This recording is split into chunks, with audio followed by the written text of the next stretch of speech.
Last night I only got an hour and a half of sleep. So do know that my patience is thin. We already removed 2 people for idiotic comments that are unproductive. For those of you who would like to learn how to think in productive ways, Boss University. If you'd like to figure out how to express yourself in ways that won't be offensive or hurtful to you and your own self-interest, the Master Communicator course. Now we are rocking and rolling. May I first acknowledge before I even get started, shout out to the folks who supported the work before I even started. Why? Because I always deliver. I never show up without being prepared and having meaningful information. That's why I don't come on a schedule. I come when I'm inspired. Here we go. We're reviewing a video that was recorded on the Lapeef network, and shout out to Lapeef, the whole team over there. Very good brothers, honorable men, as far as I know. I've had great experiences with them. Very impressed with those gentlemen. They were kind enough to platform me, which I appreciate. And during that time, there was some very meaningful conversation. In fact, I'd say some of the more meaningful conversations on Black issues that have been had online. During that time, there was an out of control wildebeest female, 2 of them, Black women. And I had to address one of them. I utilized the method that is most palatable. I was polite and understanding and seeking knowledge, only to find out that I was dealing with women who are at the bottom. Yes, I was dealing with women who are going to remain unmarried, who are unworthy. And the only reason it's such a serious thing to deal with is because the Black collective, the foundational Black American, in fact, Black people around the whole planet Earth, all the other races too, but the Black peoples have a particularly acute sickness. And what we have to understand straight away is that, number one, the Black woman is the natural pair to the Black man. She is his property, yes, on a collective basis. However, we must also acknowledge that all of them will not get married because many of them are unworthy. They're only worthy of being concubines. You guys read the Bible. Some of you are, still slaves. You read the Bible. It speaks of concubines, and it doesn't even condemn them. That's like their natural role in life, is to be an object that is used merely to pleasure men. And some of these women are only worthy of such, for they do not have the characteristics of a wife nor of a mother, though they may have children. And we must learn how to deal with them effectively, and most importantly, limit their influence so they do not poison the young girls who have potential to grow up and be happy, healthy, and wealthy. Yes. And wealth is not just of the pocket. Wealth may also come from the unity, from community, from happiness, from all of the good things in life, health, and much else. So you might say, Marquett, why do you speak in such harsh terms? Because, as they say, desperate times call for desperate measures. You'd be a fool to think that the Black people are not in a desperate time. It's extraordinarily desperate. You all are being held in captivity. You allow your enemies to educate your children. You are so weak, you don't stand up to take what is yours. You beg for reparations. Not very manly. You're in a state of utter disrepair. You're in a matriarchy, even more so than the white man who has fallen. Your woman leads you to destruction, both you, her, and the child. We must acknowledge that not everyone is created equally. Not every man is worthy of a woman. Not every man can lead a woman. Not every woman is worthy of being protected, worthy of being in a family. No. As you say, they're for the streets. Leave them there. Do not honor them. Do not protect them. They are unworthy.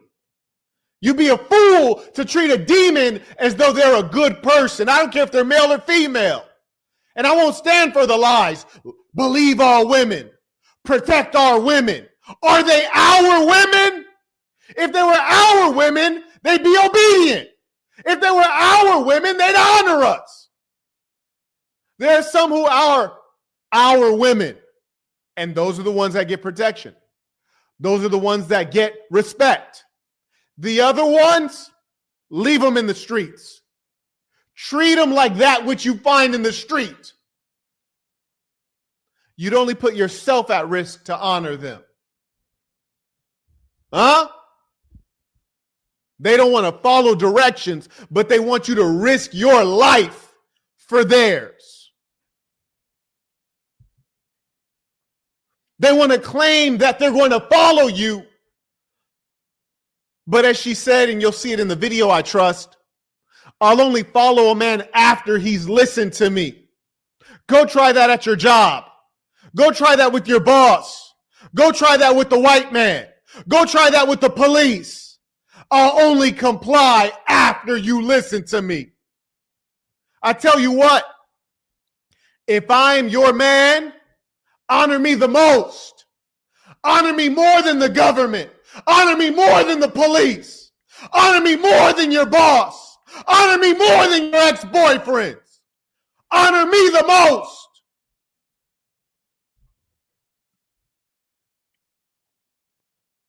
Marquett, why are you so serious? Is it not a serious thing to be a protector of a woman and a child? Is it not a serious thing to be willing to exchange your life for theirs? Do they not ask you for a major sacrifice? What do they give? You cannot get without giving. They want, but what do they sacrifice? No service, no deference, no respect.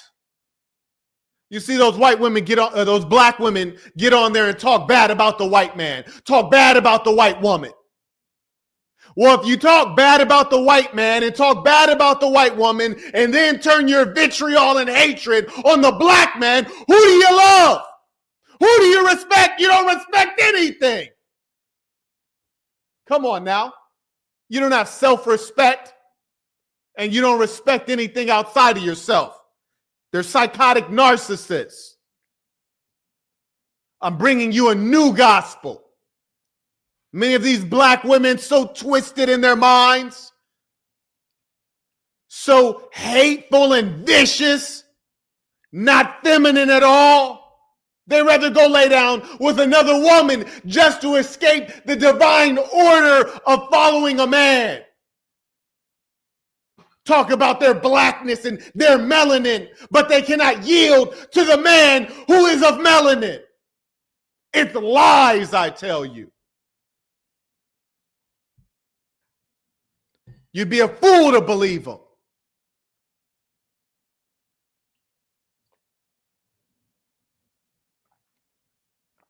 You might say, Marquett, well, what about the guys? They're garbage. Most of them are garbage too. But that's not the topic of today's lecture. Shout out to Reginald, one of my young boys, the executive of Sasson, Atlanta, young gentleman, very sophisticated, good brother. There should be women swarming him constantly. But the black woman is so ignorant, they don't know what a win is. They meet a man who's articulate, who's educated, who's successful, and then they treat him disrespectfully, like he hasn't earned all the things that he is. Even when he's tried and true, she still presents him with doubt as though she does not believe. Just imagine, you go out in the world that's racist and hateful. They question everything that you are. They deny you respect. Then you come home and experience more of the same from your spouse, from your mate, from your supporter. Your number one fan turns out to be your number one hater. That's what you sign up for when you're dealing with these black women. Some people might say that's not all of them. You're damn right it's not all of them. 3 good ones in my house right now. It's not all of them. It's most. And that's too many. So I got to speak up on it. And there are no good women who get offended at what I say. They sit back and say, yeah, he's right. Because when they do that which is right, they are condemned by these dirtbags. They're condemned by these women who are trying to negatively influence them so they too stay single. These women don't want to burn in hell alone. They want you to be there with them, roasting s'mores with them as they burn in hell. Huh? I've always told you the demons, they want to share their evil.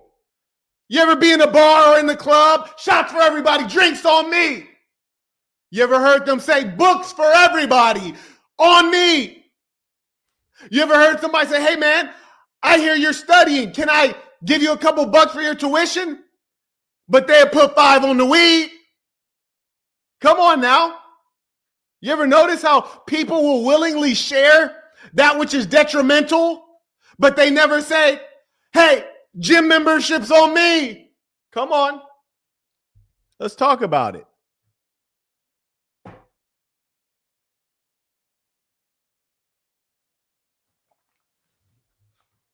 Anyway, shout out to Reginald.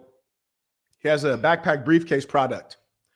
You guys have seen the backpack briefcase, the brown one. It's back. It's on sale. He's selling it. How did that happen? I blessed him with that opportunity. Why? Because he's worthy, hardworking, honest. He's the executive of SAS in Atlanta. That's what this community is about. We teach entrepreneurship. We live out entrepreneurship. We utilize community, collective economics. We respect the individual. We respect the family. We're in motion. This is the revolution.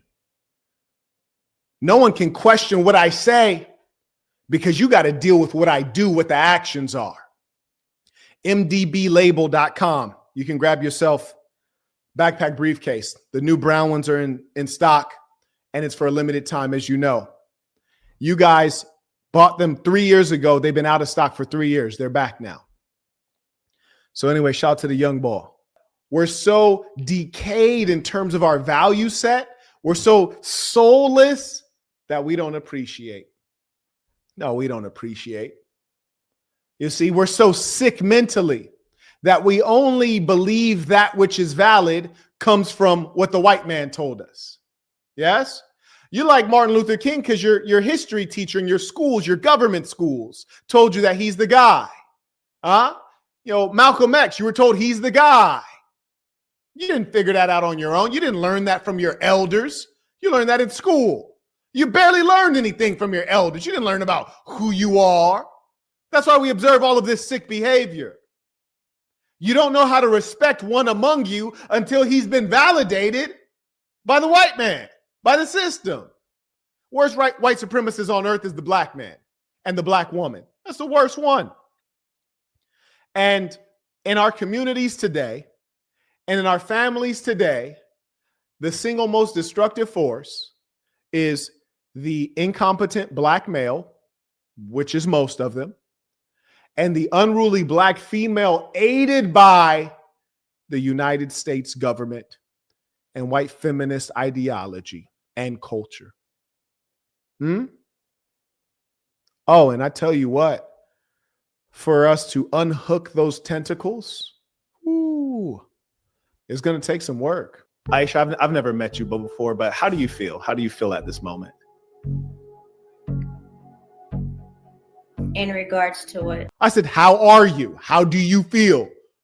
In regards to what? What do you mean in regards to what? You've never been asked how you are before? You don't know what that means? Precisely why we know that Ike Turner is the greatest philosopher of our time. In regards to what? In regards to your state of being, Now you might say, Marquett, why are you so lit right now? Because the problem is that serious.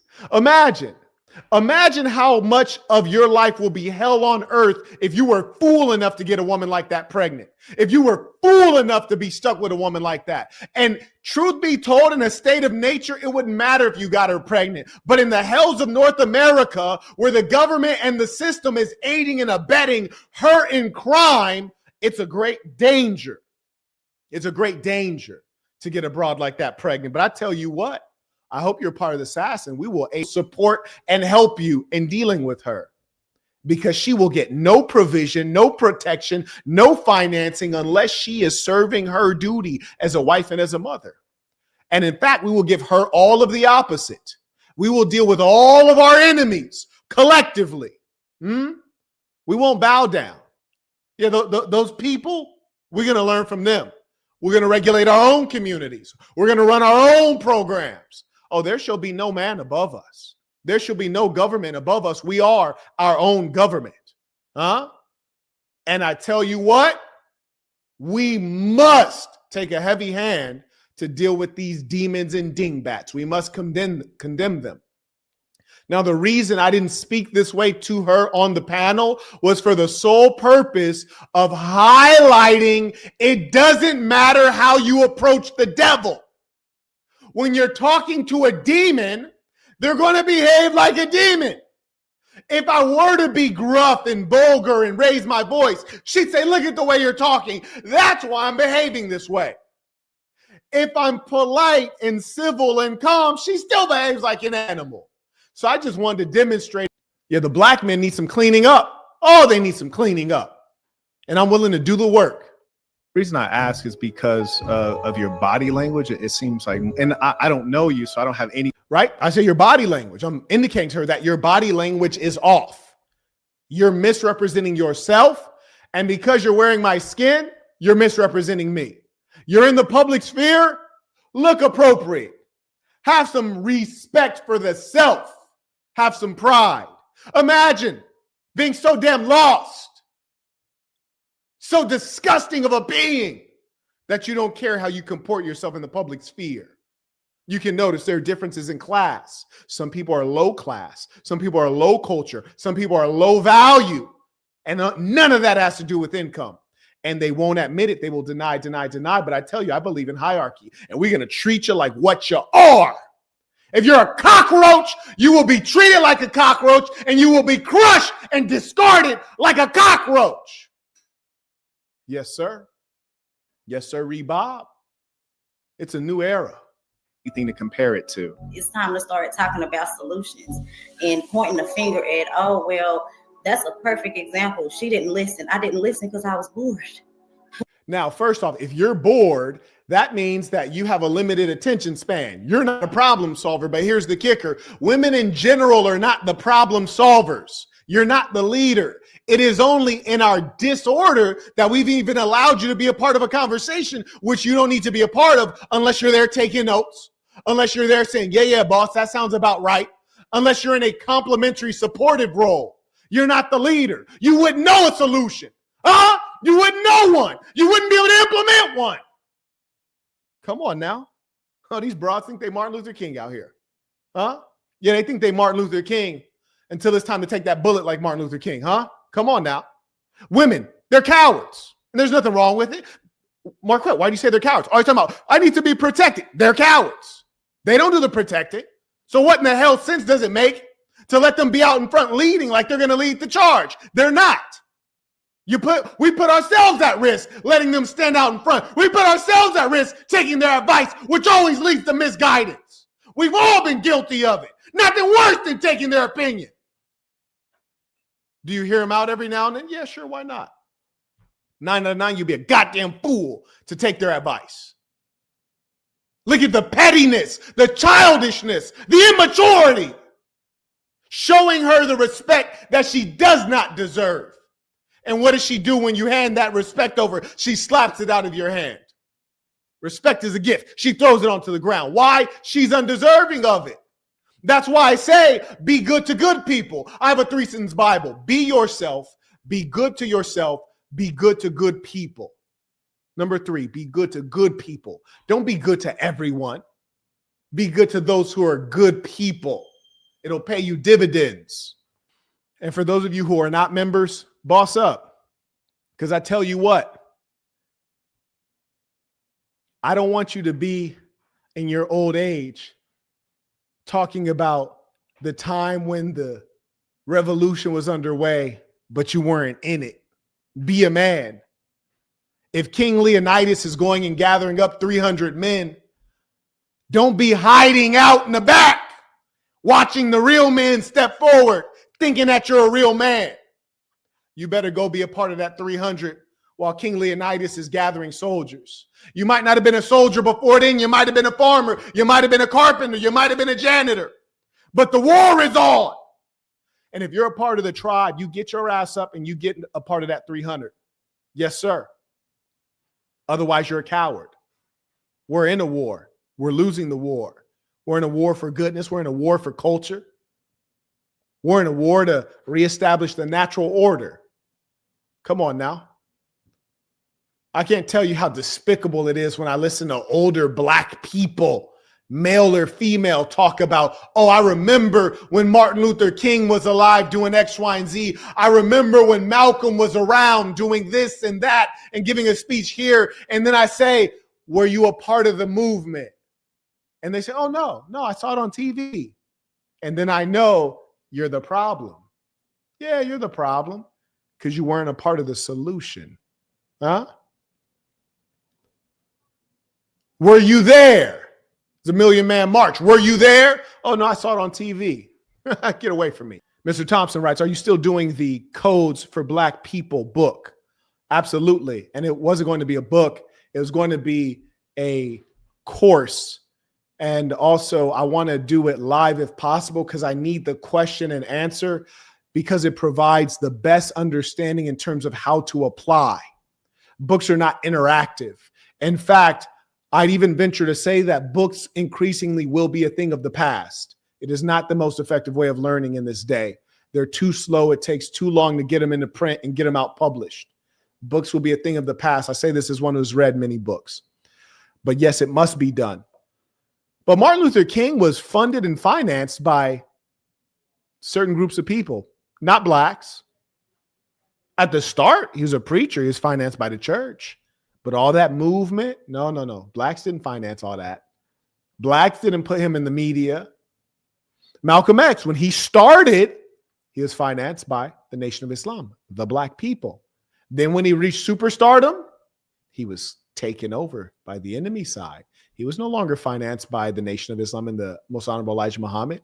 If someone would be kind enough to remind me, I want to do two separate videos. I want to do one on Martin Luther King, how he had no ideology and was ultimately destructive for the Black psyche. Somebody write that down. Remind me of that one. I also want to do one on Malcolm X, how he is a traitor. Yes. And I'll open the floor for debate. But notice, every time someone shows up to debate, they come with emotions. They come with no logic and no arguments. All they can ever bring is their lack of understanding and their programming. What was the past thing that worked for us? Do you think that can be a remedy today or no?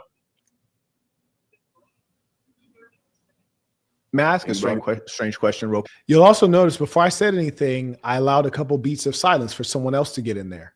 And if you actually watch the original panel, for the first significant amount of time, maybe 30 minutes, I didn't say anything. I came onto the panel, thanked the host for bringing me on. Didn't say much for 30 minutes, at least. There, you saw me give a beat for someone to step in. Any of the two women, Bo and Aisha, who have bad attitudes, either of them could have stepped in. And if Bo, Aisha, if you're watching right now, this is not about you. It might sound like it's about you, but it's not about you. It's about your type. Yes, it's about your type and preventing the existence of your type because your type is destructive to the Black family and thereby the Black people and Black community. But I gave time for someone else to jump in. They didn't want to jump in and have that conversation. Yet she's so offended when she doesn't get to feel like she's being heard out. Quick. Aisha, I've never met you before, but how do you feel? How do you feel at this moment? Now, mind you, when I asked that, I know in everybody's head, they're like, oh, wow, did he just address her straight up? Yeah. See, that's what a man does. If you are the patriarch, if you are the leader, you're leading. You take leadership. You make sure that the house is in order. If something in the house seems out of order, you address it and you make sure it gets fixed. So I addressed her. Now, here's the thing. When a woman doesn't grow up with a father, a proper father, she doesn't know what it feels like to have a man check on you and make sure that everything's straightened out, whether it's for misbehavior or just to help you along. And so immediately there's this instinct to take offense. And there's this playing dumb. And for those of you who may be in a relationship with a woman such as this, and they come in all colors, unfortunately, the playing dumb is a very common strategy, whether the woman's intelligent, educated, or otherwise. The I don't understand or I didn't know what you meant is playing dumb, or questioning you when there are no questions to be asked because it's as clear as day. I said, how are you? Oh, what do you mean? We don't play that game. Shout out to Reginald, came in by PayPal, writes tuition for the great works. Hashtag Black Jesus, peace of the saints. Let's work. Not even Jesus, you heard me? Because Jesus turned the other cheek. I ain't turning the other cheek, and I ain't letting you slap me. I'm slapping you first. Assassin or nothing.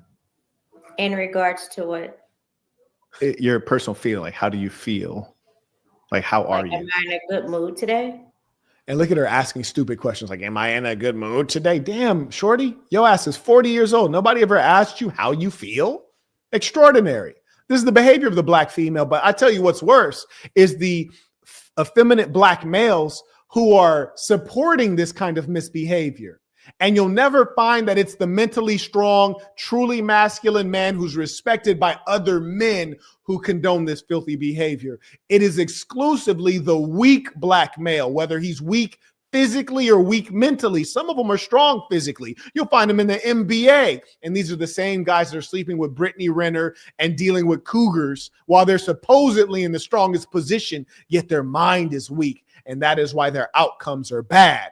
These ones need to be marginalized and destroyed. We must get the weak male under control along with the unruly Black woman. She can only be a concubine, and the weak male shall be a slave. You're like, how are you? How do you feel right now? I'm good. I'm fine. I'm good. I'm fine. Also known as lies. So what she does, she's asked a fair and square question, addressed respectfully, and then she lies. Shout out to Naomi supporting the word. Good to see the ladies out here respecting the word. Shout out to the lady saints in the building. May I also acknowledge Eddie. She lies and says, I'm good. I'm fine. Now, gentlemen, you might be dealing with a woman like this, wondering, why is it so much conflict? Well, there's a lot of conflict because if you asked her how she is, you're troubleshooting. Then she lies and says, I'm good, I'm fine. Now, mind you, I'm good is not proper English, which is fine. I'm good. She should say, I'm well. I'm good, I'm fine. Now you're under the false idea that there's no problem because you've been lied to. Yet, all of her body language, behavior, and speech indicates that there is a problem. So now she's undermining you and stealing small bits of joy and peace from you as you try to get along with her under the false idea that all is well. Ooh, if that ain't an enemy. If that is not an enemy right there. Our population is so accustomed to vice and filth that they can't see a good thing when it comes along. They can't accept anything pure. Yes. You'll notice consistently, how do you have Black leaders that are overweight? To be fat is a representation of a mental illness. How could a man have the body of a woman and be your leader? How could a man not be fit enough to protect himself as an individual, but be at the vanguard, at the helm of leading and protecting a community and family? How could you be so foolish to follow a man who is scarcely a man? A shame. A shame. Shout out to Foxy supporting the work. Shout out to the ladies pulling up. Yeah. That's a beautiful thing because we must have the good women with us. We absolutely must. Okay. The reason I ask is because of your. Now, when I said okay, that was me in my head saying, okay, okay, you little dumb, you're lying. I get that. So I'll explain to you why I asked you. Body language. Now, I want you to also notice right now. Okay. The reason I ask is because so now you see Bo finally looked up. Miss Pearl is attentive. All of a sudden, people are paying attention. Why? We're observing something rare. We're observing a man, a Black man, address a Black woman in a completely healthy, honest, honorable, and productive manner. Even though she is not a good Black woman, she's being addressed as such with the presumption of that. And that's something we don't get to observe every day. We damn near never get to observe it. Because when it's Dr. Umar, then they go over here talking about Mother Queen. Yes, Mother Queen. Can I suck your toes, Mother Queen? When it's Shannon Sharp, this nigga over here letting Dr. Cynthia Bryant, whoever the chick is, she actually likes women but gives advice for heterosexuals. He over here asking her these layup easy questions with no pushback. Or it's the boy who dressed like Cat in the Hat with the dreadlocks. That guy talking to Dr. whatever her name is. She's not even a doctor. Got her damn degree from DeVry or some online college, University of Phoenix online. She's disrespecting him and he's folding up and cowering. Imagine you 6'7", used to play in the NFL and you cower at a sexually deviant woman masquerading as an intellectual whose personal life is in disrepair. No kids, old, unwanted. Of your body language, it seems like, and I don't know you, so I don't have anything to compare it to. This could be your physical representation of happiness. But I ask, in as much as we got all Black folks here, we're discussing the issues of our community, and it almost seems like maybe you're a bit drained. And I don't know you, that's why I ask you. Could I have been more respectful? Could I have been any better a builder of a bridge? No, I'd say not. I'd say that's about top of the line. Giving her the opportunity to engage me in an honorable way. I don't know why you're concerned with me being drained or. Oh, I don't know why you are concerned. Now, here's the thing. Black men need to protect us. To protect you, do I not need to understand you, understand your state? Black men don't care about us. Black men don't think about us. Black men don't pay us no mind. I say, how are you? Hey, I'm observing something in you that does not look like you're happy, that you're content. What's going on? I don't know why you need to be concerned. Well, I thought we were in the same community. I thought we were all black people. I thought that was one thing. Can a community member not have concern for another community member? I tell you, she's right in as much as I am the Black man and she is the Black bed wench. We are not the same. We are not in the same community. She is not a contribution to the community. She is a threat to the community. She can offer no value. She can only take away and detract. We have to be able to figure out which ones are a part of the community and which ones are not.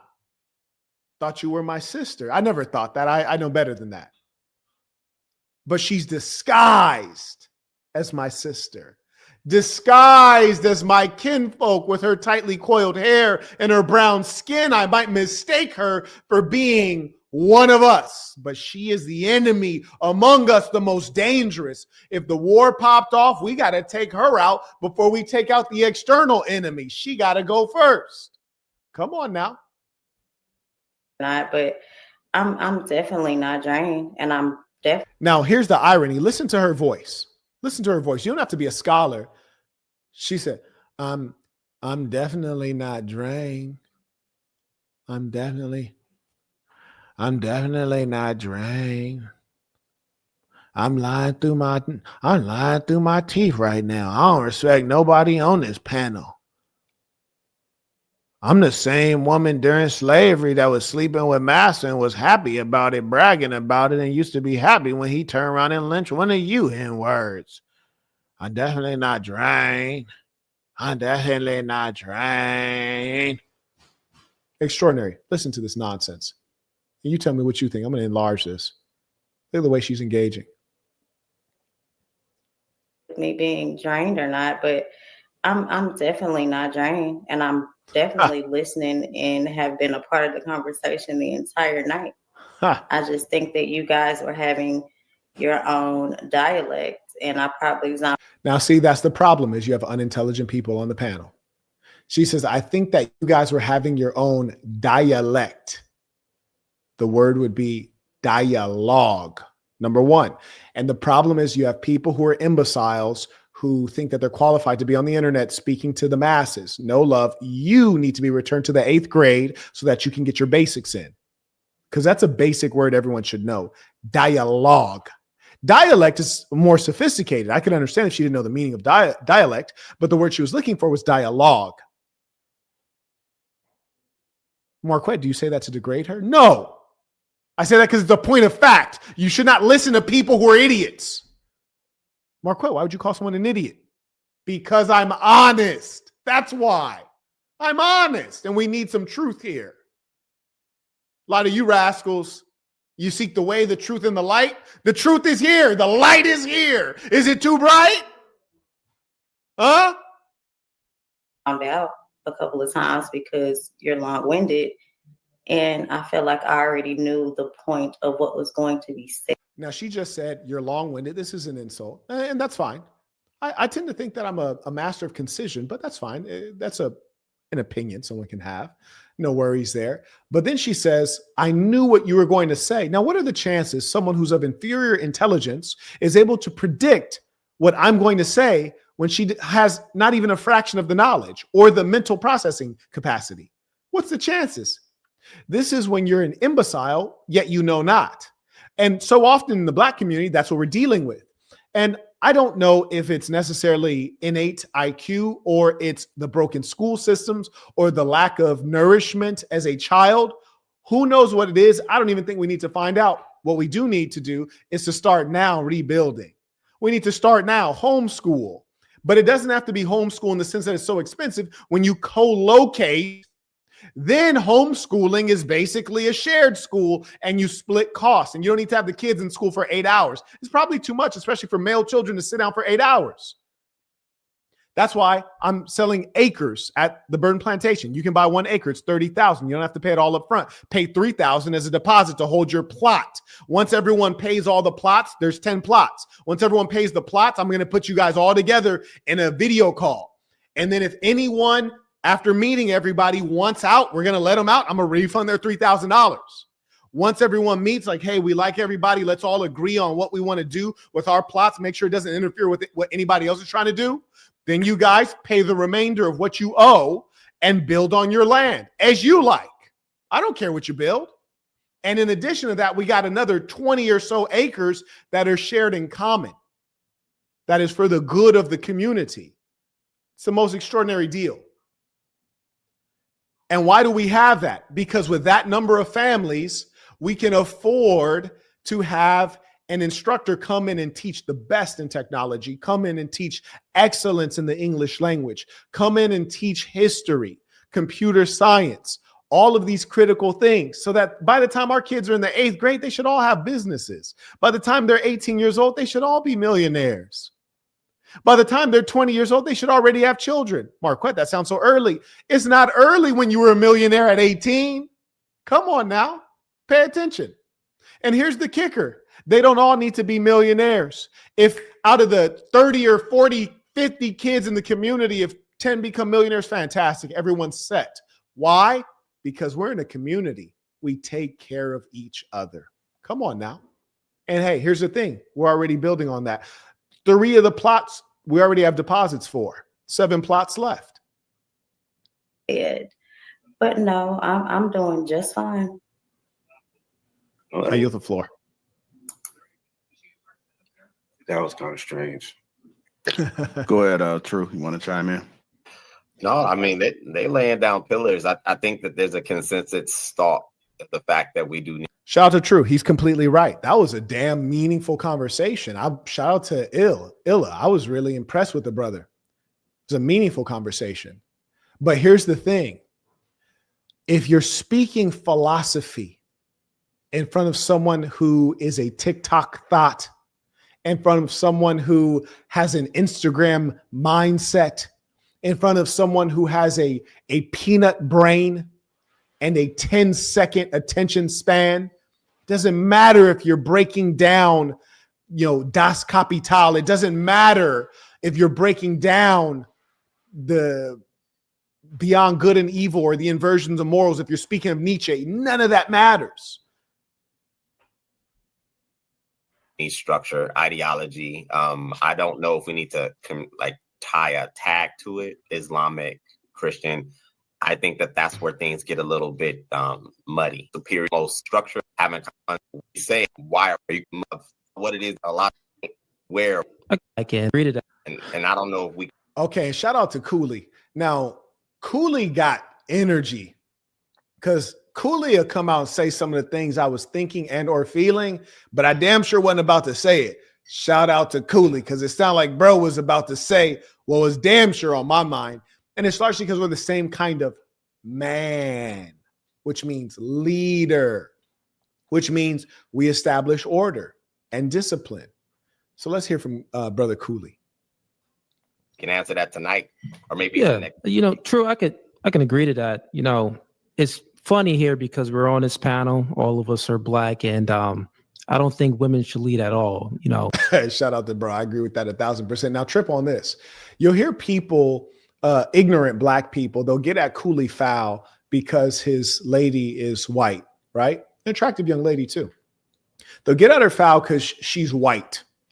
And I think, no, that's interesting because as long as she's on his program, they're getting on in a happy family, she's yielding to his leadership, you shouldn't be mad at him or her.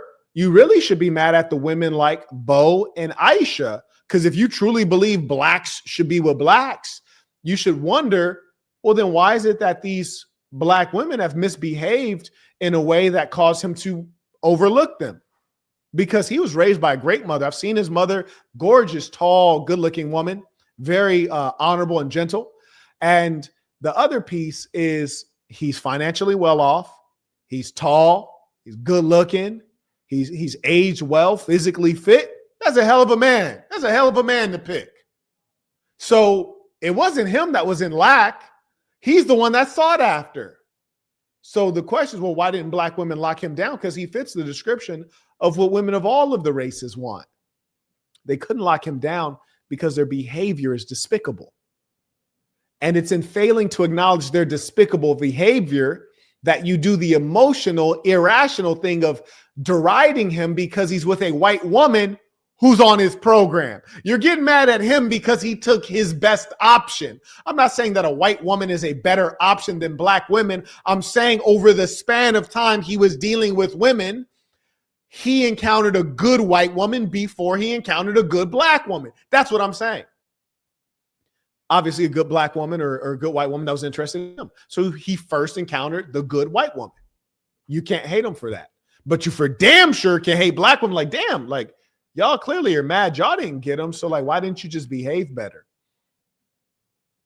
Why didn't you exhibit the behavior or shall we say, show the qualifications to get the job that you wanted?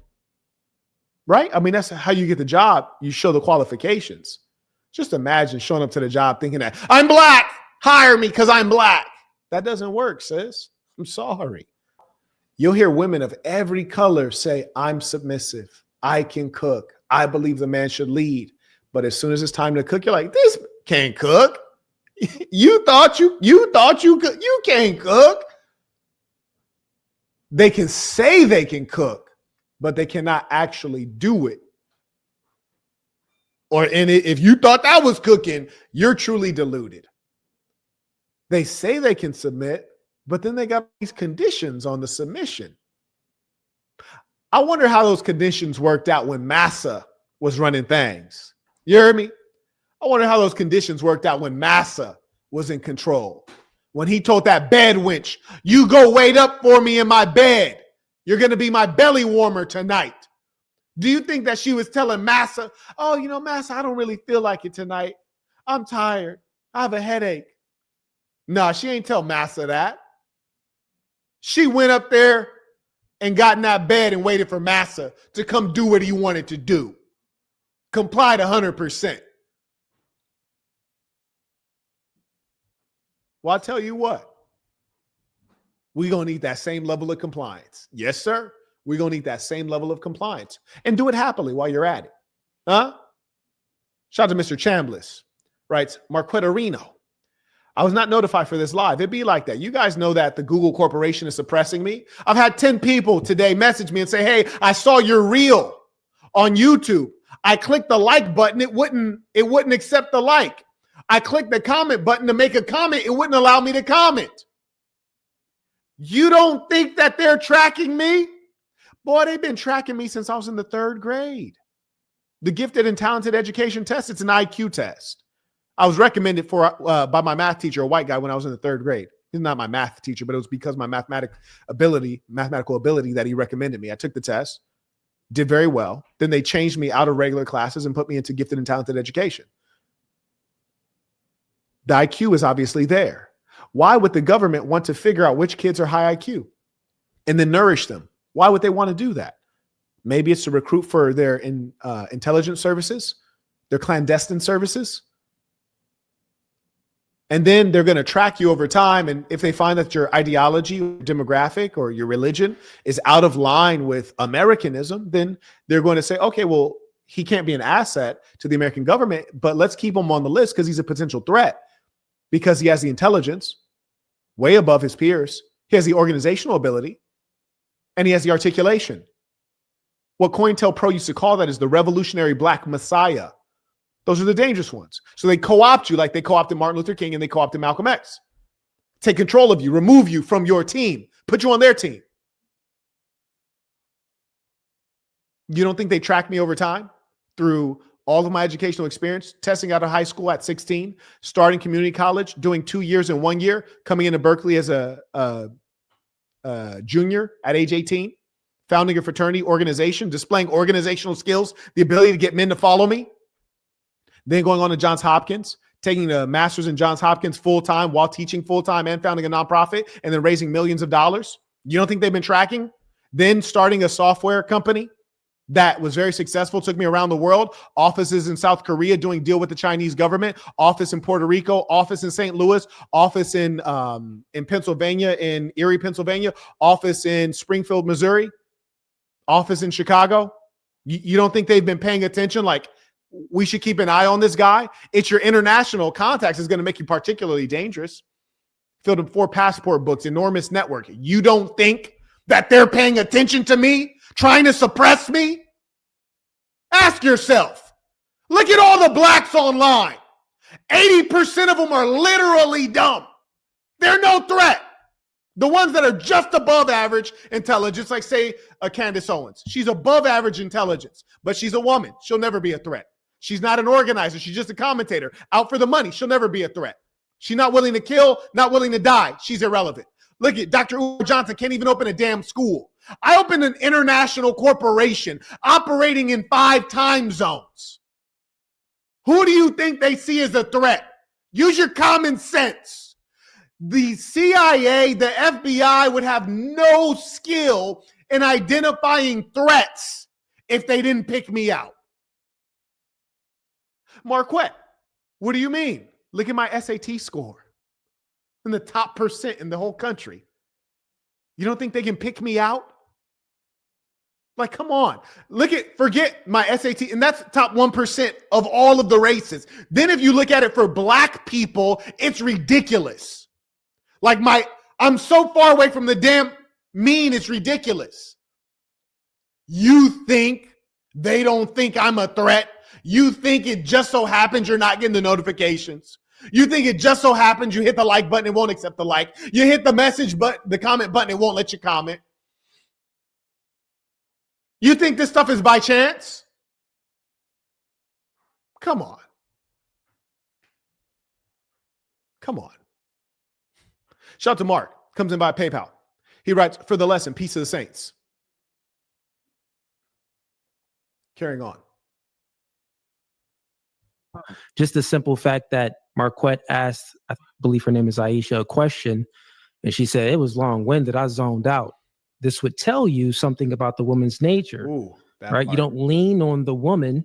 Like they actually supposed to be a good listener, but they tend to not really do that job good. Look at her. Look at her. He's talking about the inability to listen. And then she has her big, thick hands all over her face with these extra long fingernails, which is an expression of being filthy and ghetto. Because if your fingernails are long, you cannot clean yourself properly. And even if you could clean yourself properly, there's filth that's going to gather under your fingernails. I have short fingernails and I have to keep an eye on mine, make sure I'm washing my hands constantly and thoroughly because it's unclean. And then you put something false on top of your real nails? Damn, word? Take the phoniness to a new level. Women don't really exist. They're the reflection of the man. Marquett, you're getting deep. Is this like metaphysical, spiritual? What are you talking about? Women don't exist. They're right here in front of me. No, they're a reflection of the man. Where the man has fallen, oh, the woman is in the mud. Where the man stands tall, the woman is honorable, respectable, and respected. When the man is natural and strong, the woman doesn't engage in filth and phoniness. She does what the man condones. Huh? Yes. Just imagine having a wife wearing a blonde wig and you don't condone blonde wigs. Then who is she following? Not you. Come on now. Talk to me, man. Imagine you being in tip-top physical shape and your wife is fat. How'd that happen? How'd that happen? I know some of y'all like them thick. Me too. But thick, not on the stomach. Come on.